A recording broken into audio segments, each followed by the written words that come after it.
37 en Chillán, 37 en Talca. Así que tenemos temperaturas altísimas y tenemos invitados también, Gerardo Gómez. Oye, y no es cualquier invitado, así que le damos las gracias por concedernos esta entrevista al ex fiscal nacional y director de Grupo Defensa.cl, Sabas Chaguán, a quien tenemos en línea. Sabas, ¿cómo está? Muy buen día. Claudia Álamo, Gerardo Gómez, le saludamos. Hola Claudia, hola Gerardo, buenos días. Buenos días, ¿cómo le va? Encantado de tenerlo con nosotros. Se habla tanto por estos días de delincuencia, seguridad, de arresto domiciliario. Déjeme partir por ahí, a raíz del caso Katy Barriga y la crítica creciente a estos los arrestos domiciliarios. Decía el fiscal Ángel Valencia que es pasar el arresto domiciliario al borde de una piscina no era lo adecuado, porque en delito de corrupción se transformaban en penas sustitutivas de facto. ¿Qué le parece a usted la polémica que existió ahora y que probablemente cuando usted era fiscal nacional también ocurría, los cuestionamientos al arresto domiciliario y cómo se concedía? Sí, la verdad es que Valencia tiene un poco razón en mi concepto, porque hay a ver, lo que ha hecho la señora Barriga y la señora Polizzi no es ilegal. Esto de fotografiarse jugando ping-pong en traje de baño, en bikini, que hizo la señora Polizzi, o haciendo ejercicio. Claro, si no lo hubiesen hecho, ni lo hablaríamos. Probablemente si no se hubiesen sacado esa foto, no estaríamos hablando de eso. Eso no es ilegal, pero sí, yo creo que es descriteriado. Es un poquito inmoral, en el sentido, ¿inmoral en qué sentido? No que atente contra el pudor, sino que ellas están cumpliendo una medida cautelar. Y hay un juez o una jueza de la República que estimó, a petición de la Fiscalía, que hay acreditado un delito, que ellas tienen presunciones fundadas de participación y además que hay necesidad de cautela para que no se arranquen o no cometan otros delitos, las distintas necesidades de cautela. Entonces, yo creo que hay que tener un poquito de recato, por así decirlo. Ahora, que no es ilegal, pero genera, como ustedes muy bien dicen, una reacción de molestia, de fastidio, de que hay una justicia para ricos y una justicia para pobres, etcétera. Y además que hace dudar de si en esos casos concretos no sería más adecuado de frente a la prisión preventiva, porque si estuvieran presas preventivamente no podrían estar con redes sociales. Pero, ahora, pero perdona. no es un castigo en sí mismo, el arresto domiciliario no es un castigo en sí mismo, ¿no? Es una medida cautelar nomás, po. Por supuesto, sí, eso es otra cosa. Yo no cualquier medida cautelar no puede constituirse o transformarse en una pena anticipada, sin duda. Pero por otro lado, hubo un llamado de una de las dos, no quiero personalizar, pero una de las dos, creo que fue la señora Barriga, llamó a todos a decirle, oye, si ustedes recibieron beneficios, recibieron peluches, etcétera, comuníquense conmigo y díganmelo, etcétera, para ver en el fondo, para ver si pueden declarar en su favor, me imagino. Pues bien, eso no corresponde. Lo que debería haber hecho ella es, si ustedes recibieron beneficios de mis programas, que yo no he hecho ningún fraude, etcétera, comuníquense con la Fiscalía, díganle a la Fiscalía que tienen los peluches, que tienen los cristales Swarovski, etcétera, etcétera, y porque de otra manera se podría entender que está obstruyendo la investigación o influenciando en testigos. Entonces, y eso no se podría hacer con una prisión preventiva. Evidentemente, Gerardo, ¿no es cierto? Perdona, sí, los nombres claro. Perdona, Gerardo. Evidentemente la prisión preventiva o las cautelares, como tú muy bien dices, no pueden transformarse en una pena anticipada. Pero por otro lado, los fines del proceso hay que tener cuidado con ellos. Está lo otro, perdona, y termino de inmediato. Está lo otro que es el fiscal nacional actual, que debería haber prisión preventiva o no transformarse en un privilegio procesal. Es un equilibrio que hay que mantener, pero la verdad es que tal vez una reforma que, mire, sabe que usted está en arresto domiciliario total, pero no puede conectarse a redes sociales. Claro. No puede salir a comprar. También tenemos casos de... No, en ningún caso no puede salir a comprar. Pero hemos visto casos... El alcalde de San Ramón anduvo comiendo completo el otro día en La Reina. Sí, eso es una patudez, digamos, y una violación de la medida cautelar. Ahora, en el caso del alcalde de San Ramón, la defensa dijo que se desvió media hora. Yo creo que es un descriterio y una violación de la medida cautelar de media hora, sí, pero no voy a defender al alcalde de San Ramón. Pero sí, es una violación de la medida cautelar, no se puede salir a comprar. Por supuesto que no. Sí. Hablamos esta mañana aquí en Primera Pauta con Sabas Chaguán, ex fiscal nacional, director del Grupo Defensa.cl. Sabas Chaguán, le quiero pedir un favor. creo que usted está con audífono, entonces se escucha con un poquito de eco y no tenemos la voz clara y prístina que necesitamos, habitual. Si puede... Gracias por lo de prístina. No, ya, es si que sí, lo saco de inmediato, que estoy manejando. Un poquito. Ya. No lo van a multar por ahí tampoco. La idea es que tengamos Termine algún multado por la inconveniente. culpa nuestra. Pero, a ver... No, sí, lo pongo. Momento. ¿Me escuchan ahí? Sí, sí, ahí sí, mucho mejor. A ver, otra cosa para ya ir cerrando y avanzar en otros temas, pero en el caso puntual de que se ha instalado, ¿no? Y en el cual además acá lo que va a hacer la Fiscalía Metropolitana es ingresar un escrito para intentar revertir este arresto domiciliario de Katy Barriga. La pregunta también, además de la irritación ciudadana de que hay ciudadanas de primera y segunda, es dónde se irían figuras como Katy Barriga, ¿no es cierto?, a prisión preventiva. ¿A qué lugares? Porque hubo tiempo en que habían lugares especiales, Capitán Llava, ¿no es cierto? ¿Cómo se hace también ese acople? Porque O sea, tienen que ir a donde iría cualquier persona. ¿Ya? Evidentemente, Gendarmería tendrá que tomar medidas de resguardo porque son personas muy conocidas, porque pueden ser agredidas, etcétera. Pero no hay una cárcel especial. Normalmente antes existía el anexo cárcel Capuchino, que se llama, que está ahí en el centro, que fue un poquito criticado porque tenía, no sé, cancha de tenis, piscina que habían hecho los pueblos internos, porque recordemos que ahí fueron varios ministros de Economía, de Pinochet, etcétera. Entonces, y también muchos empresarios, banqueros, entonces se mejoró bastante. Y ahora, donde han cumplido prisiones preventivas personas más conocidas, en el anexo Capitán Llaver, que está ahí en la calle Pedro Montt, pero frente a la penitenciaría común, digamos, que es una cárcel, no es un privilegio, pero porque ahí, por ejemplo, van también los papitos corazón, perdonen la expresión, que no pagan las pensiones cuando están arrestados 2, 3, 4, 5 días, también ahí, porque evidentemente, por muy infeliz que sea un tipo que no paga la pensión, o por muy delincuente que pueda ser una persona que ha cometido un fraude al fisco, la verdad es que no es un peligro para otras personas en cuanto a cuestiones físicas. Ya, perfecto. Y por ende no vamos a meter a la misma prisión a una persona como policía, que digamos, que a un sicario del Tren de Aragua, eso es evidente. Sí. Entonces, en ese sentido, mientras no importe un privilegio inadecuado, yo creo que deberían construirse un anexo para este tipo de delitos, o disponer de una parte de una cárcel para este tipo de delitos aislado de la población penal más peligrosa, aunque estas personas que cometen fraude al fisco son peligrosas para todos nosotros, pero patrimonialmente hablando. Sí. Saba Chaguán, esto sucede porque el juez tiene discrecionalidad, es decir, cuando uno ve el argumento que dio el juez en su minuto, es que, bueno, él dice que sí, que se puede quitar que hay un delito de fraude, pero que no consideraba que por peligro para la seguridad de la sociedad correspondiera a prisión preventiva, ¿ya? Y que además decía que doña Katy no tenía antecedentes penales anteriores, ni se han señalado antecedentes que puedan resultar serios para pensar que va a cometer delitos con su estado de libertad. Ese es el argumento del juez. ¿Ese es el criterio, o lo que pasó es que la Fiscalía no fue tan contundente en la presentación de pruebas? ¿Cómo lo ve usted?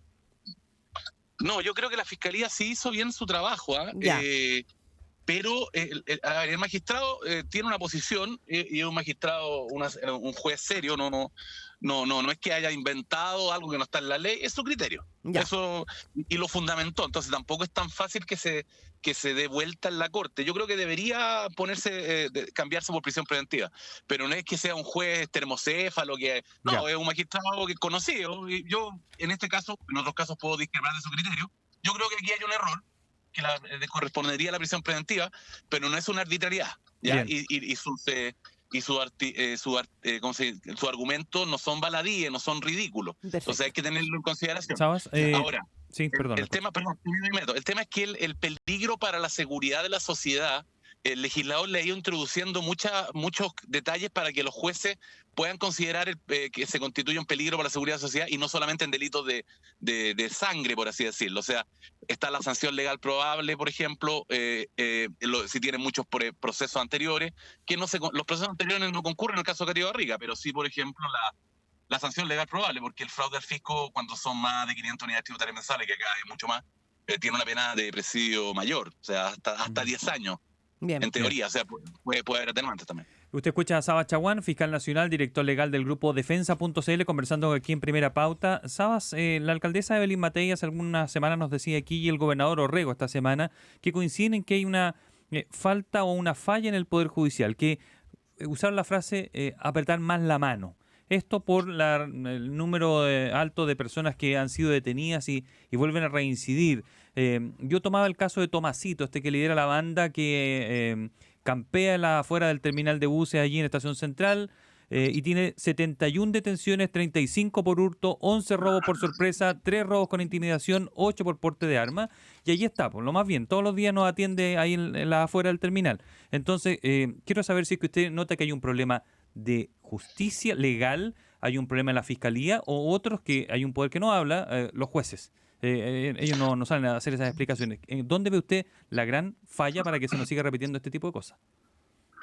No, ese Tomasito, igual que en su momento el famoso, nunca habían ponderado este ladrón el cara completo también. Tenía 20, 30 detenciones en el metro. Bueno, eso es un escándalo. O sea, eso evidentemente las detenciones anteriores, en la medida que se acrediten en una audiencia y estén en proceso, son elementos para determinar que una persona quede en prisión preventiva. Lo que pasa es que si se analizan individualmente, claro, la penalidad es muy baja, pero si yo tengo una persona que comete 3 hurtos, 5 hurtos seguidos, o está detenido por amenaza, etcétera, evidentemente es una persona peligrosa. Lo que pasa es que también los delincuentes conocen la ley mejor, y lo digo con un poco de ironía, ¿verdad? Mejor que muchos abogados, ¿ah?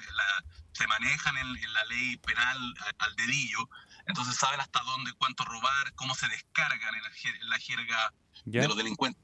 Que pasan las cosas, etcétera, pero ahí, como dice Gerardo, ahí hay un escándalo, o sea, es un descriterio. Entonces ahí la fiscalía podría agrupar varias causas, la fiscalía, y decirle: mire, señoría, aquí tengo al Tomasito, viene detenido por esta causa, pero tengo esta otra que está agrupada, la estamos investigando todas juntas, etcétera, y la sanción legal probable aumenta y por ende va a quedar en prisión preventiva.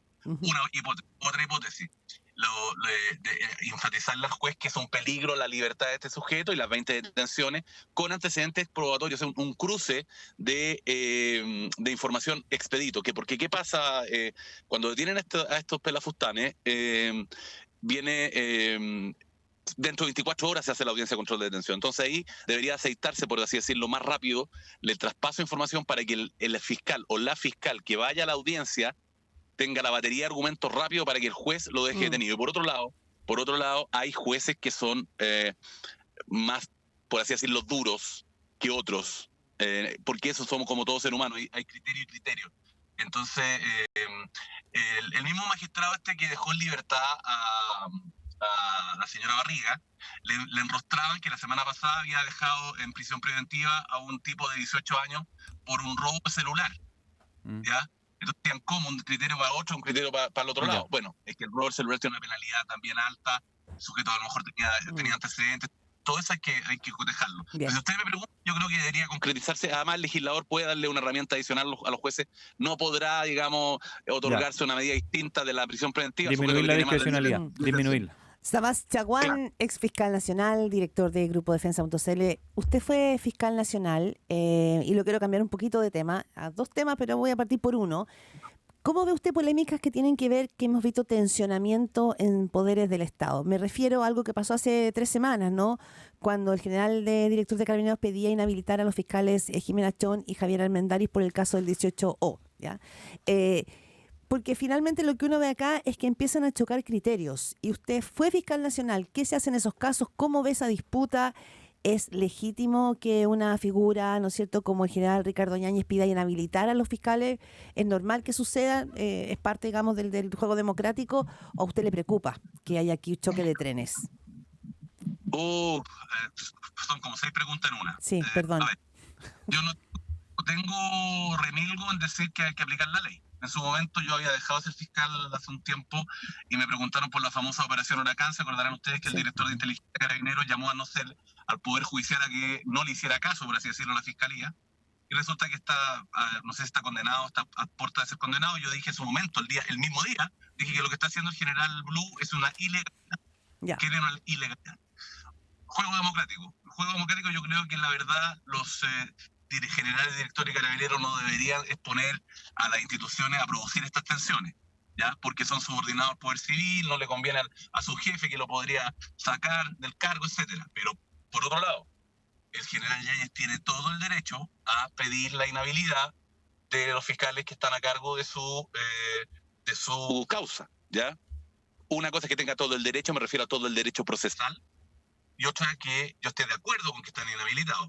Y creo que en ese caso, tercera pregunta, no están inhabilitados porque Armendari y Chong son fiscales que han dado pruebas de seriedad y han condenado para un lado y otro, digamos. O sea, no creo que haya una animadversión personal contra el general Yáñez. Ya, pero no le preocupa que se genere esta polémica, porque le añado que también aquí hay otro poder que es el legislativo, donde también vimos, ¿no es cierto?, una serie de parlamentarios que fueron a visitar al director de Carabineros y generó críticas respecto... Por supuesto, sí. Lo que pasa es que hay que ser ponderado con las señales. Tienen todo el derecho a ir a visitar el director de Carabineros, pero ahí quieren hacer un punto político. Si los parlamentarios son políticos, les gusta. No es que les guste, necesitan hacer un punto político. Yo hubiera esperado una semana o le hubiera hablado por teléfono con el fiscal, con el general Yáñez, si quiero darle mi apoyo, etcétera, pero quisieron hacer un punto político. Bueno, está bien. Ya. Puede ser, entre comillas, legítimo. Yo lo considero un poco precipitado. Y por otro lado, las autoridades podrían dar una señal clara. O sea, supongan ustedes, por ejemplo, porque yo creo que el general Yáñez no tiene por qué renunciar en este momento, digamos. Pero distinto es que si en la formalización de la investigación salen antecedentes escabrosos o piden la prisión preventiva o una medida cautelar intensa y el juez o la juez la concede, evidentemente ahí o renuncia o le quitan o lo sacan de cargo. Sabas, podría ser justo, digamos, con él. Sabas, permítame volver al tema del crimen organizado.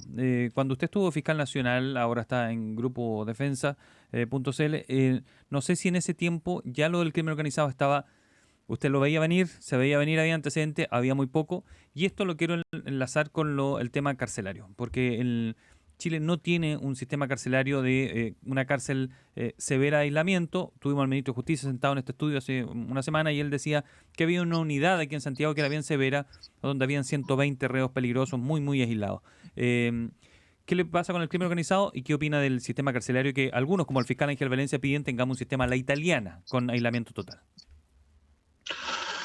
A ver, evidentemente el fenómeno del crimen organizado ha aumentado mucho en cuanto a violencia a frecuencia. Existía cuando yo estaba, pero no sabía, no se veía tan seguido. Sí se veía y había tentáculos que estaban tratando de entrar de afuera, pero ahora es bastante más intenso. Con respecto a la creación de cárceles, me parece que hay que invertir. Y hay que invertir y hacer un acuerdo transversal. Deberían ponerse de acuerdo los políticos de distintos signos, porque hacer cárceles no da votos inmediatos. Ya porque se planea en un gobierno, se empieza en ese gobierno y termina en otro normalmente. Entonces, muchas veces no son reacios los gobiernos a hacer cárceles porque no les da un rédito electoral de inmediato. Entonces yo creo que se debería hacer un gran acuerdo, digamos, y mejorar la infraestructura carcelaria. Y tercero, yo creo que hay que dotar a Gendarmería mayores recursos y también estudiar seriamente la posibilidad de aislamiento como se hizo con la mafia italiana. No, yo lo dije hace varios meses en unas conversaciones que tuvimos, en una entrevista académica también lo dije, que me parece una posibilidad cierta explorar un modelo a la italiana, más intenso y más duro contra el crimen organizado, porque no se puede ser blando contra el crimen organizado. Punto. Ya, pero avanzó, voló el tiempo. Me quedé con muchas preguntas en el tintero, Sabas Chaguán, así que lo vamos a dejar invitado para que prontamente retomemos haciendo, ¿no es cierto?, radiografías sobre el crimen organizado. Usted probablemente lo vio partir, ¿no? Para ver cómo la evaluación que tiene de cómo se ha extendido y los riesgos que esto trae. Muchas gracias, Sabas, ha sido muy amable. Ya, que Buen día. Muy bien. Un placer. Gracias.